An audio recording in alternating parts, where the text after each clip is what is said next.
Hello and welcome to this week's episode of Offscreen. We've got some fun in space, we've got some fun in China, and we've got some fun in the kitchen. I'm Van Connor. And I'm Bex Perfect, and this is Offscreen. Groovy. Okay, so this week we have quite a mix for you, don't you think, Van? It is quite an eclectic mix, yes, definitely. Yeah, but that's not necessarily a bad thing. I'm hoping that there's a little bit of something for everyone. I would say that's most definitely the case. I did enjoy some things this week and hated others, and I found it a very varied spread. And I very much look forward to debating quite a bit of it with you. I think we might agree on one. I look to be enlightened on another, and I think you and I are going to lock horns big time on a third. So. Yeah, I think so.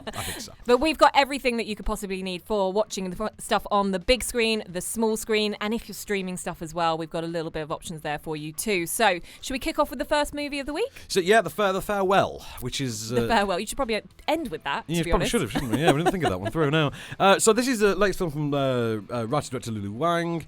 This is based on... This is the claim. It is based on an actual lie. A true story of an actual lie. Yes, okay, I got it, yeah. Right, so this is based on... remember when Crazy Rich Asians came out? There was the... My favourite point of the year last year. Yeah, and same here. How good was that? It was so good. But one of the brilliant things about Crazy Rich Asians was the way in which it dealt with very distinct, unique cultural traditions of the region. That and Awkwafina. And we've got both of those here. Fantastic. So same kind of thing where this time we are looking again at Chinese cultural traditions and norms. Specifically, one technique where when the family, when a family discovers that a family member is dying, they try and keep it from them, and they bear the weight of that for them. It's seen as an honour as well as being sort of a curse. Yeah, okay. And that's what happens here. You've got a Chinese American family, so a Chinese family who have they've moved to the States decades earlier. Awkwafina has been raised there since she was like 9, for instance. So she's very much American. Very much just Awkwafina, really. Yeah. And her dad is played by Z-Ma, which makes me very happy because I'm a big fan of Z-Ma, as anyone who's ever watched 24 would be. And basically, they discover that Nene, I think her name is? Nene, the paternal grandmother, is diagnosed with terminal cancer without her knowing about it.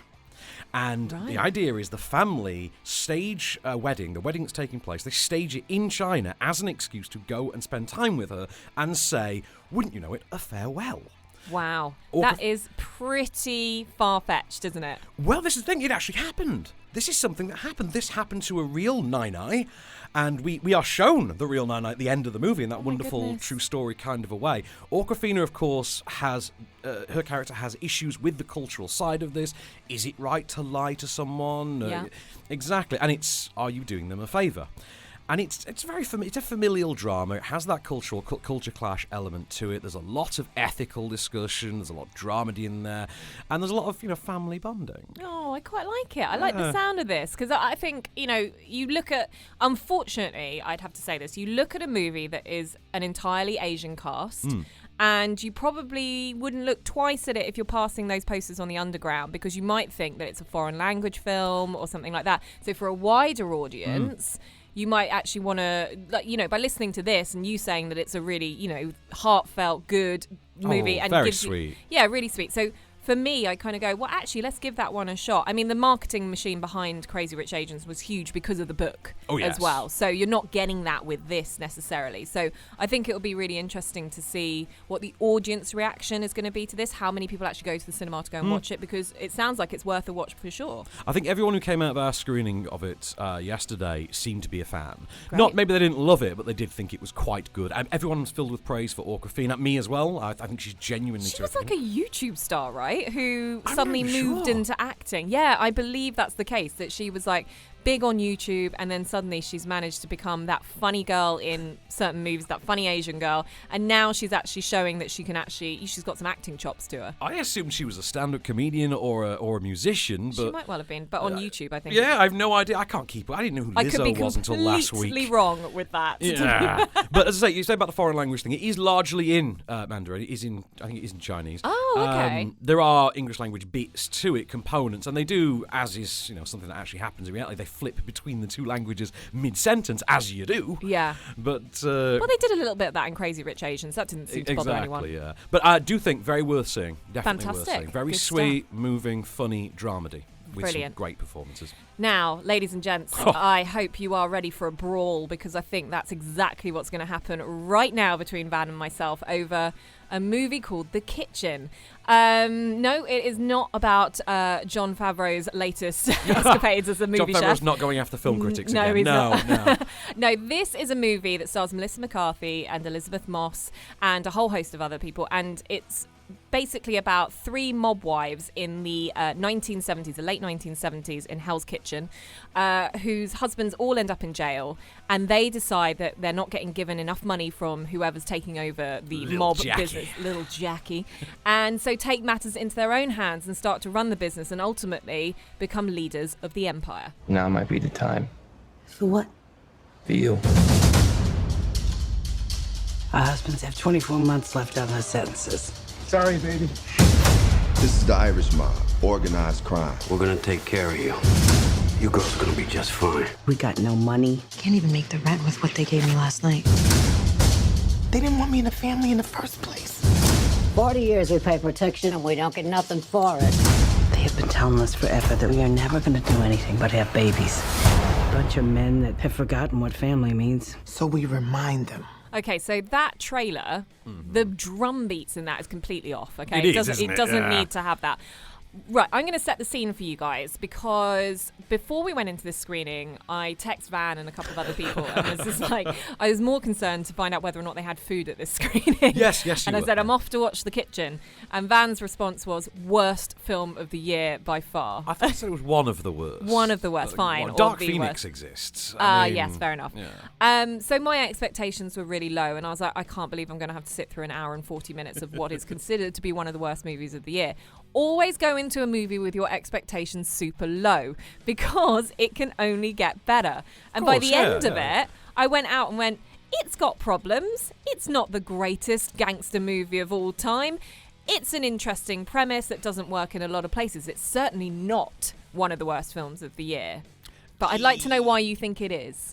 I think tonally it's a disaster. I think all the performances seem to come from entirely different genres whatsoever. So people see every distinct person seems to think they're starring in a different movie. Melissa McCarthy's doing a comedy. I think Tiffany Haddish swings for this sort of almost Bryan Singer-like kind of terrain. And then you've got a script which, frankly... Sorry, wait. Bryan Singer type terrain for Tiffany Haddish. I could name the specific film, but I think it would be a spoiler. Okay, fine. So I'm just going to say that. But let's just say limping. Okay. If we say limping, Okay. give you an idea. Got you. Okay. There's more happens in the last 15 minutes than happens in the entire 90 minutes that precede it. And frankly, it's got no distinct look, no distinct style. It feels like a cost-saving exercise trying to squeeze some extra value out of the sets from Joker. I don't know why Elizabeth Moss is in it, because last time I checked, she had a feminist fan base who were holding her up on high. So why she'd go and do a role that's this limp, that is this kind of archaic, is, I think, quite sad. I know they try to, let's just say, give us some balls later on. Doesn't quite work that way, though. It feels very hackneyed. Plot developments swing at you so fast and free in that final 15 minutes that, frankly, it's hard to keep up with it. And it's great, big, grand reveal. And bear in mind, I've never read the comic book that this is based on. This, by the way, is based on a comic book. Is it? Yes. That's why, when the film starts, it starts with DC Vertigo. Yes, I did see that. But actually, do you know what? Someone that's working at my house at the moment, I talked to him about it this morning, and he said, is it based on that TV series Mob Wives? And I said, well, just by the premise of it, you probably think maybe yes. Yeah, probably. But let me just give you the flip side of this, because what you're seeing here is not something that's done as well as Hustlers, which is about female empowerment in any sort of way, but it's trying to go in that direction. So you've got Melissa McCarthy, who essentially is like the Constance Wu kind of character from Hustlers in this movie, where she's trying to be the heart of it. She's got the conscience. She's got a kind of genuinely good husband who is caught up in all this mob stuff. So she doesn't want anything bad to happen to him. You've then got Tiffany Haddish, who to some extent you always know there's something a little bit sort of more aggressive about her. She starts as sort of a first lady type figure, doesn't she? Yeah, she does. She's definitely the strongest one of the bunch. And then you've got Elizabeth Moss, who is the complete weak a meek character in this movie that you know is probably going to flip to do something completely extreme because of that reason. So all I would say about this is that the problems that lie within this movie is that it jumps from little housewives on the prairie through to mob bosses way too quickly. There's no explanation, there's no progression there, and that's the wrong element in it. But ultimately, it's still a watchable movie. You get the gist of what's going on. It's not brilliant. I completely go with you this, but it's shot fine. It's acted as okay, and it tells a story that you can follow. And you can follow with, it's a throwaway movie for sure, but it's not something that I'd say throw it away, stamp on it, throw it in the river and make sure it drowns. You have to cut it at the joints. Yeah, you have to cut it at the joints. As we're told in the movie, you have to cut it at the joints. Yeah, and exactly. And then break the bones. Yeah.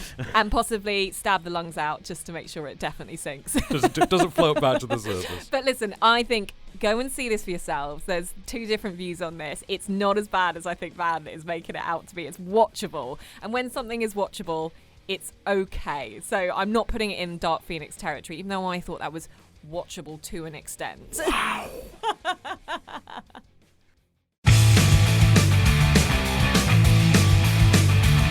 Welcome back. So, Miss Perfect, let's go to space. Do we have to? I mean, yeah. Okay, so let's just preface this by saying I don't think either of us are fans of Ad Astra. No. And I was really hoping again to prove you wrong.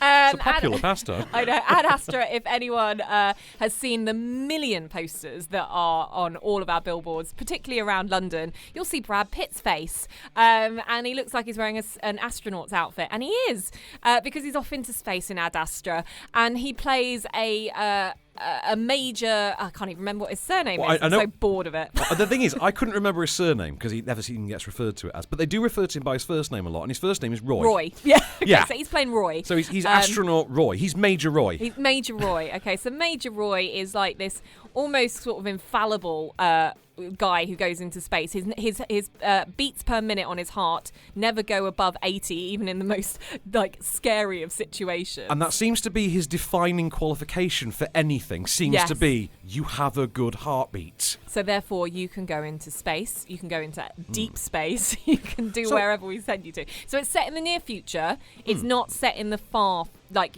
unbelievable 50 future. years kind of a thing? 50, maybe 100 years from now. So things look the same. It's kind of same, but different, right? Applebee's is still a restaurant franchise. Yes. Virgin Atlantic still exists and goes to space, despite the fact that Virgin Galactic exists and the Atlantic is nowhere near space. But...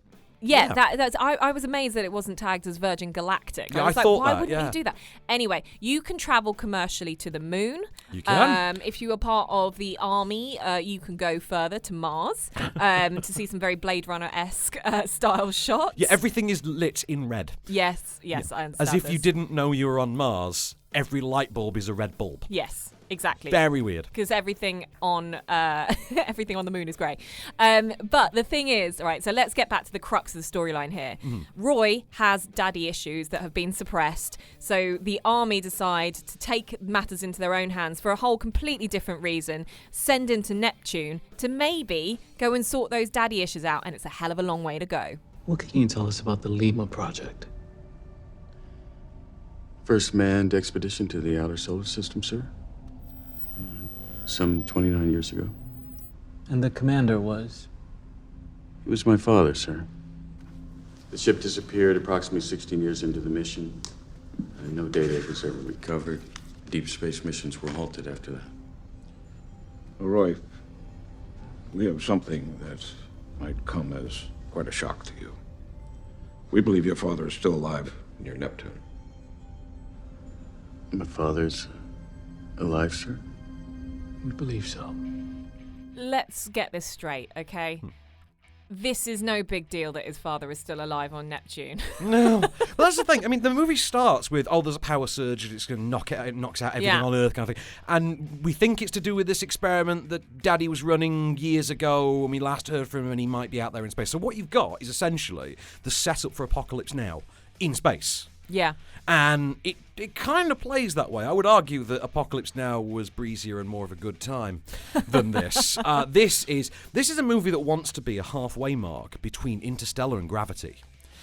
Yes, but also there are elements of Blade Runner in there, particularly with the pacing. So if you watched Blade Runner first time, and I love Blade Runner, don't get me wrong, and you thought, God, that is slow, bear in mind that the way I described it, and actually I got told I was really harsh in describing it this way, I said it's like a glorified perfume advert in space. And that's the thing, isn't it? It looks amazing. Yeah. And to be fair, I gave it 2 stars when I did the regular star rating, because I did see things that I had genuinely never seen before. Yeah. I mean, there's a sequence in the trailer when he has the space ladder, I think, in the trailer, that I think is a genuinely brilliant sequence. Yeah. And a little bit sub-gravity, admittedly, but it is something I hadn't seen before. Yeah, you have no element of the immersiveness of gravity Not in at this. all, no. Even if you see it on an IMAX screen, I'm pretty sure you won't feel that. I think you also have the thing that annoyed me so much, and is why I reference like a perfume advert. It is run by this narrative that is so patronizing, because you have this narration from Brad Pitt that is brooding,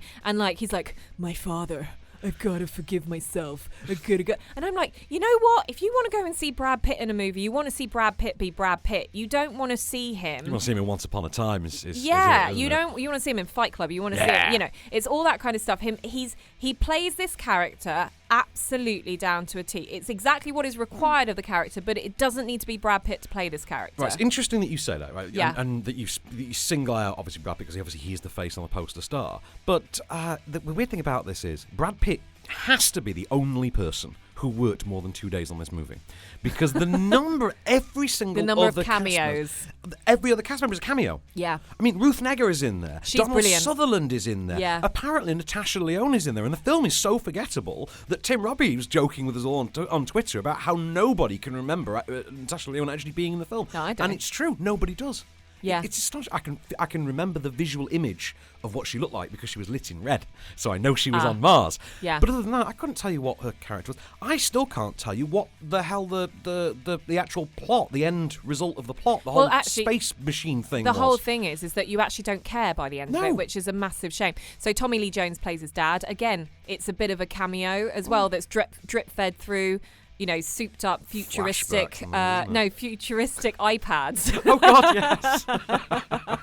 But look, I think if you're going, I think it just was so self-indulgent, right? Because if you are going to see something that you think looks beautiful on screen, you're going to get that. You're going to get that feel that maybe First Man gave you to some extent. You're going to get that feel that Interstellar gave you. It's not as clever as Interstellar because you're not learning anything by the end of it. No, that's true. And science geeks out there, you're not going to learn anything from Interstellar either, because you're going to already know that part of that is wrong. But for us punters, it's I will say for the science geeks though, yeah, this movie is wildly contradictory with physics. As in, 1 minute there is no sound in space, which is exactly right. Yeah. The next minute we're having car chases on the moon with guns and gun noises. And you're like, what the hell is going on here? Yeah, You it can't is have this very, both very ways. disjointed. And the thing is that what brings it down, every time you have like a lift, like a car chase, which brings the tone up a little bit, you then have Brad Pitt's narration, which just brings you right back down. Get too and excited. I thought this was my second film of the day yesterday. I went and saw 3 films in it back to back, and I thought, oh my goodness, I'm gonna pass out in this, particularly if it is slow. It kept my attention. There's a positive. Yeah. It kept my attention, allowed me to watch it, and allowed me to go, I can appreciate visually what the director was trying to do here. I appreciate they needed a big star to sell it. Brad Pitt is that star. He's not doing anything in this movie. There is nothing to stretch him in this. Very flatline, isn't it? It really is. And to be honest, by the end of it, you're a bit like, I don't really know what I watched. I don't really know why I care. And I didn't even really get a good look at Neptune. No, there is exactly that. There are moments during this film where I was sat there thinking to myself, God, I wish I was watching Event Horizon again. Yeah, and there's so many other, like, if you're going to do a movie in space that is so far-fetched, make the whole movie far-fetched. Make it bonkers, you know, and people will enjoy it. It did feel like they really wanted to swing for some sort of awards consideration with it. It definitely feels, and it's directed by James Gray, who did The Lost City of Zed. And it's an identical movie to The Lost City of Zed, just a different scenario. Basically is, isn't it? Yeah. I didn't even consider that until just this second. Yeah. It is Lost City of... So it's Lost Planet of Zed. Yeah. Okay. Lost City of Zed in space. That's fair enough for me. So thumbs up, thumbs down from you. We go. Oh, what? I just think it's almost 2 thumbs down, but I can just lift 1 thumb up ever so slightly. It doesn't float my boat in any way, but I appreciate the beauty of some of the shots in it, and that's the thing. So if you want to go and see an art installation, go and watch this movie. I'm going with 1 thumb at the halfway mark. Okay. Purely for the visuals. Fine. And that is it. Same as me then. I mean, I came away with a whole new appreciation for Interstellar. I'm not going to lie. I liked Interstellar. I didn't understand it, but I liked it. But this one, I understood and I didn't really care. Murph. We want to give a shout out to our friends at Runway East where we record this show. They're on a mission to provide the world's best office space for startup teams and, well, they're doing pretty damn well at it. I'm partial to the roof garden myself. They're in London Bridge, Soho, Moorgate, very zen places to work. Give them a peep at runwayea.st. That's runwayea.st.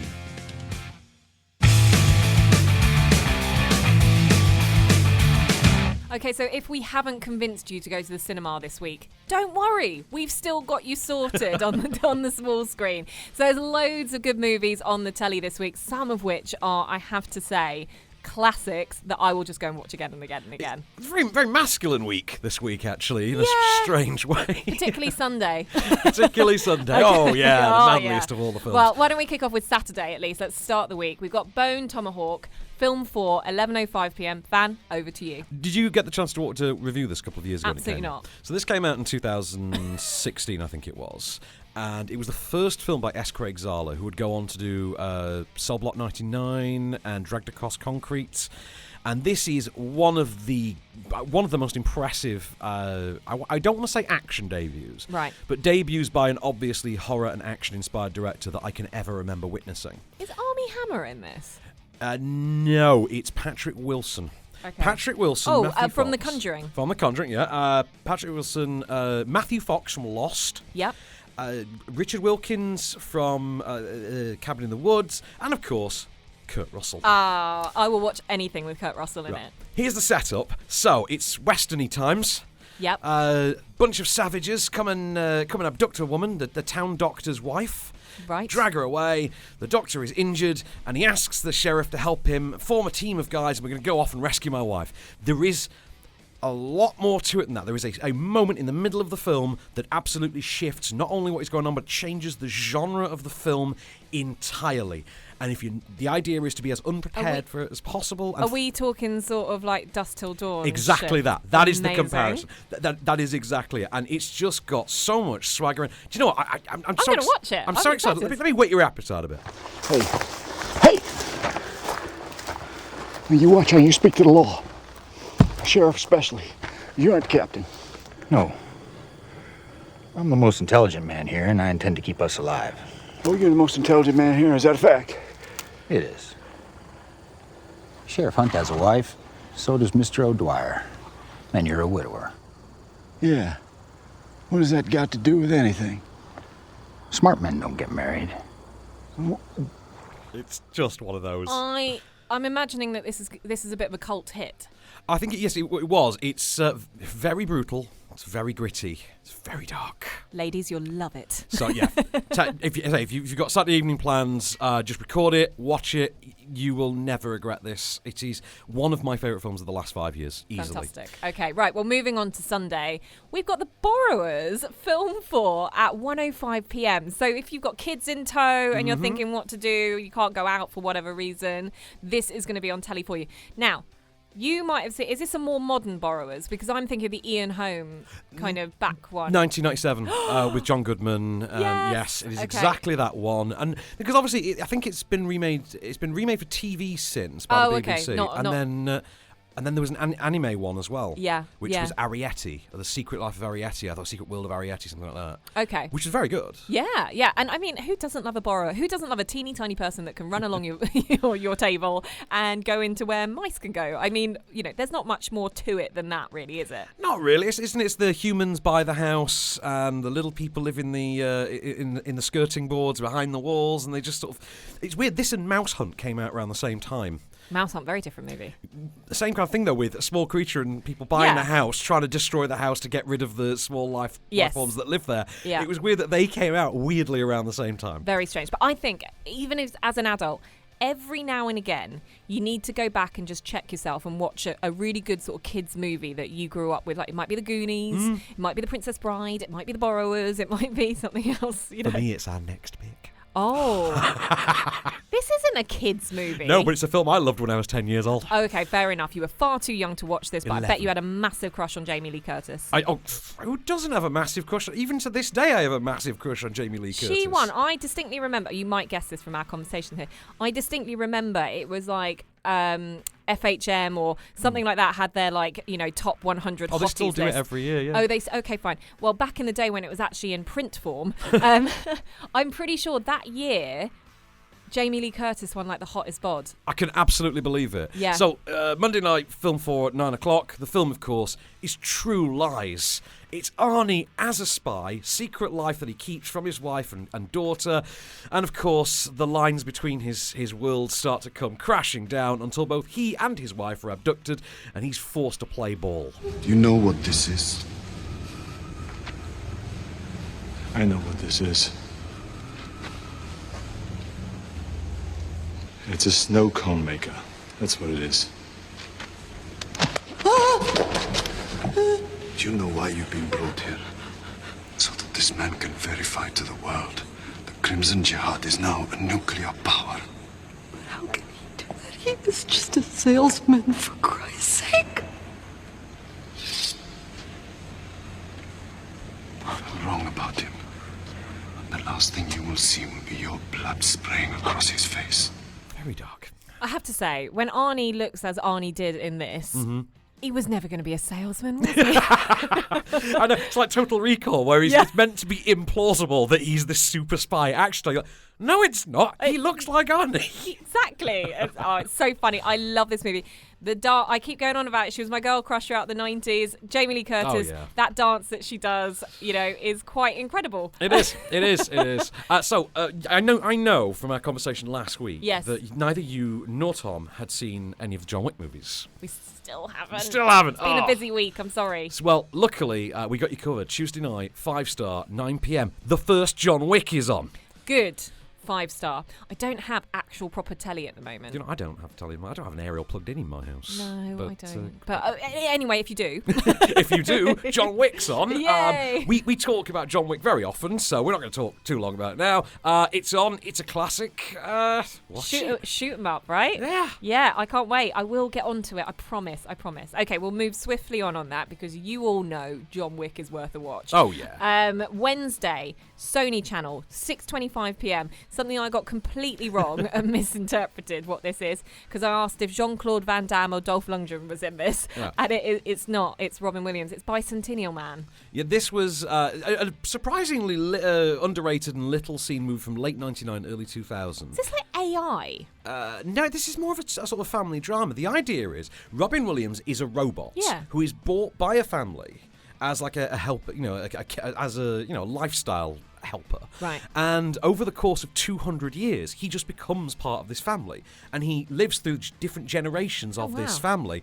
And as technology evolves, etc., he himself starts to physically become adapted and change and starts to look and behave more human as it goes on. Okay. And I don't want to say much more than that, but it's a very sweet film. And it's really worth seeing. You know when I said that you want to go and see a Brad Pitt film with Brad Pitt being Brad Pitt? Yeah. I want to see a Robin Williams film where Robin Williams is Robin Williams. Exactly. Is he Robin Williams? It's quintessentially Robin Williams. It's leaning more towards one of his more dramatic ones, but it's still quite a sweet family comedy kind of a thing at times as well. What's your view on Flubber? My sister was into it. I was a bit too old for it, I think, at that point. Yeah. I was like 15 when that came out. Yeah, I wouldn't. Yeah, you and me both. I wouldn't sort of class it in Flubber territory then.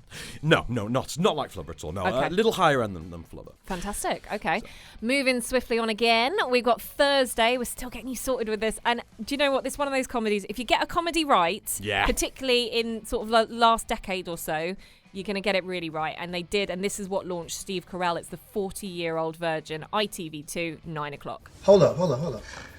Yo, answer this question. Are you a virgin? Are you a virgin?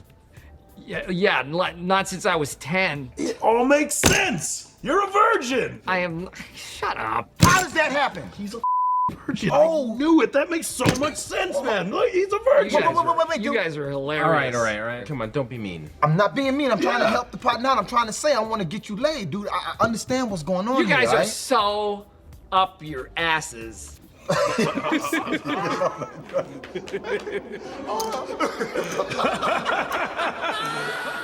We all know that guy, right? Yeah. What a cast, though, when you look back at this, and it's like Steve Carell, Seth Rogen, Paul Rudd, Romany Malco, Jane Lynch, great Catherine cast. Keener, Elizabeth Banks.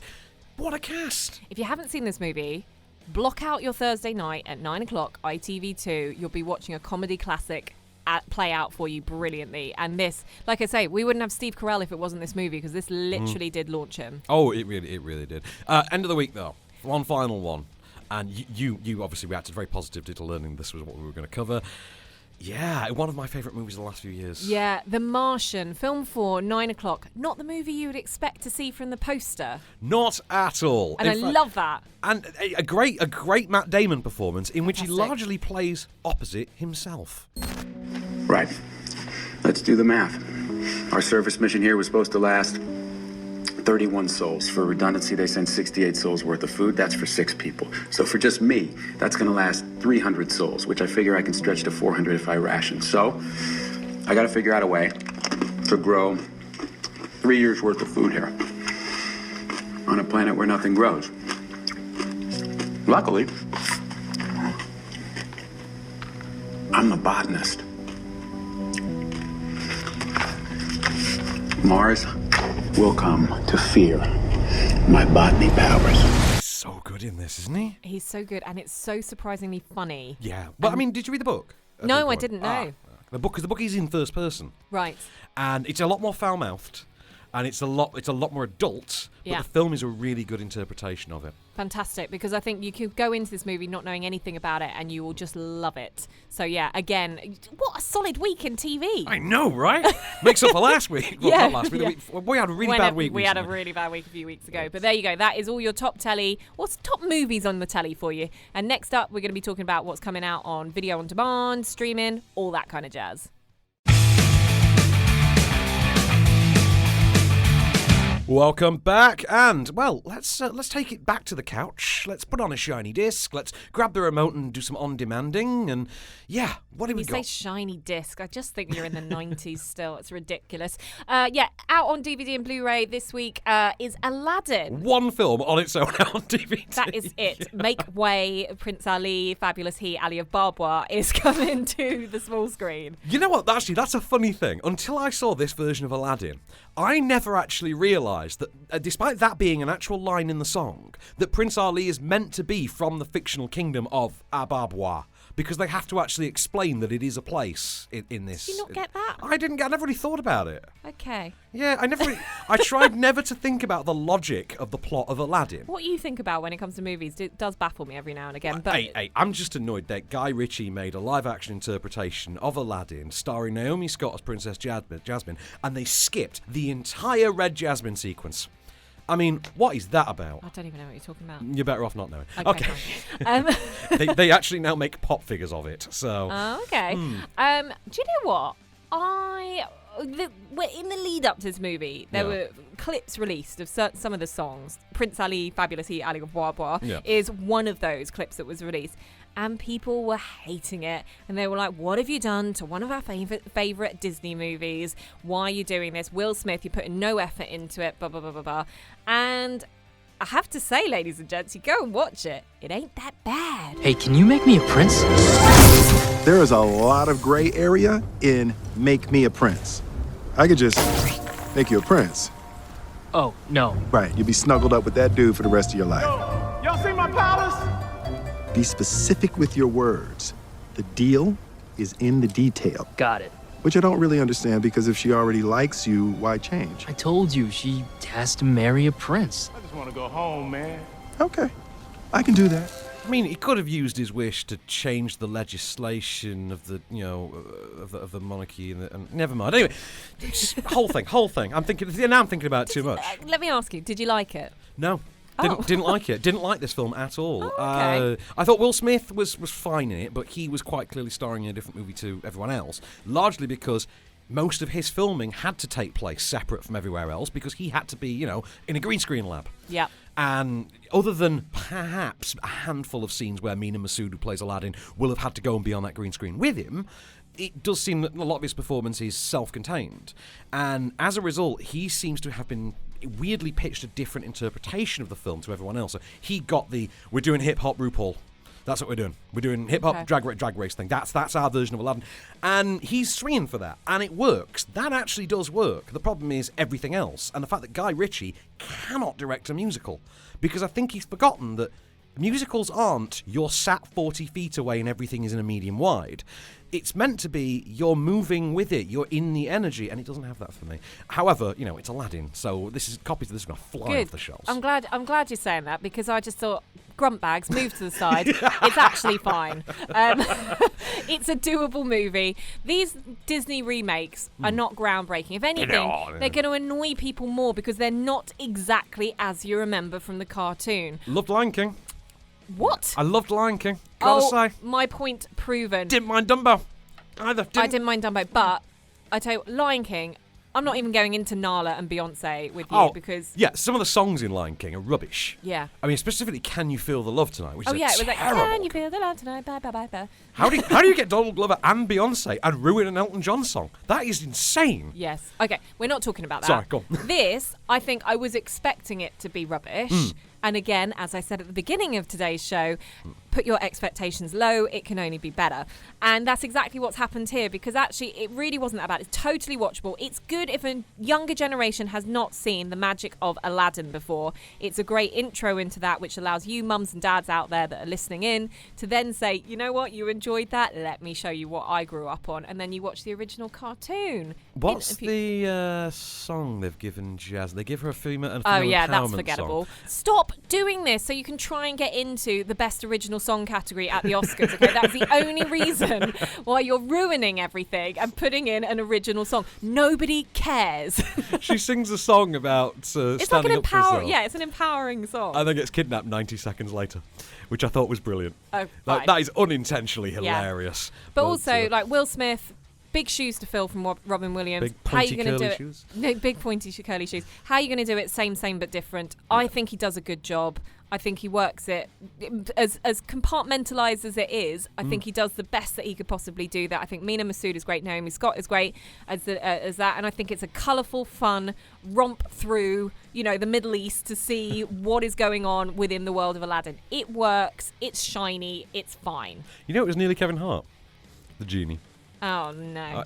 I could have seen it work. I personally would rather it have been Dwayne Johnson. I would have loved that. Oh, my God. But then again, that's my answer to everything. So let's go to streaming really quickly. I'm going to leave this one to you because I haven't, for my sins, I have not seen Call Me By Your Name. It is available on Netflix from Thursday, so I will watch it. But I know you've seen it. Right, okay. First of all, gorgeous, visually wonderful film with two wonderful performances from Timothée Chalamet, apparently the greatest actor who has ever lived, and Armie Hammer, who we're apparently now forgiving for The Lone Ranger. I don't know when we all agree to that. But anyway, it is it's the love story between a young boy and his sort of first gay love in 80s Italy, I think. It's based on the popular novel. Adapted for the screen, written and directed by Luca Guadagnino, who would then go on to make the Suspiria remake afterwards as well, which lasted about 4 days. And I say wonderful to look at, wonderfully acted. I don't particularly think it's the be-all and end-all of awards caliber cinema that every other film critic insists it is. But it's on Netflix. Make up your own mind. It's really slow, isn't it? It is, yeah. Yeah, that's why I haven't bothered to watch it. When I miss it for review and someone tells me how slow the pacing is, I'm like, yeah, I'm over it. So something that probably isn't slow because you'll be jumping if you're anything like me in this is Creep Show Season 1. Right, I've messed up the text on this, by the way. So this is not on Netflix from Thursday, September the 26th, as it says on there. It is, in fact, on Shudder from Thursday, September 26th, which is the I don't have Shudder. Well, you get the trial for a week and just watch this show and cancel. Okay. Basically, a TV adaptation or TV sort of follow-on or companion piece to the 80s film from Steven Spielberg and George Romero. And it is same kind of horror anthology. It is very much in the vein of something like Goosebumps or something like that, but aimed at a much more adult level. Like a massive guilty pleasure, isn't it? I just want to scare myself And it's like some weird pleasure pain thing. This got a lot of love at Comic-Con this year. Okay. And having seen the trailer many times, I can absolutely understand. Is it like why. circus-based? Well, no, I think there is invariably always a circus episode because that's just what all horror stuff does now. But like you have to have one season of American Horror Story that takes place in the circus because that's what you do. That's horror. Actually, do you know what? Just as a little bonus for you, there's a new season of American Horror Story that is launched on Netflix as well this week. Has that started this week? That has just started. 1984, is it? AHS 1984 yes, or something like that. But I saw it the other day and I was like, that is my weekend sorted. Well. I'm trying to think. I spent my last weekend watching Rambo movies, so I really can't say anything. You and I are very different people, but yet the same at sometimes as well. Same but different. Speaking of, by the way. Yes. Right. I don't know if you knew this. Right. We tend to, as a film viewing culture, we tend to really gloss over the fact that there is an entire Rambo movie in which Sylvester Stallone trained the Taliban. And that he actually ended that movie with text on the screen that says, "This movie is dedicated to the gallant people of Afghanistan." Yeah, American foreign policy, as Chris Honeysett said yesterday, does not age well. No, it does not. But remember, there are films that are of its time.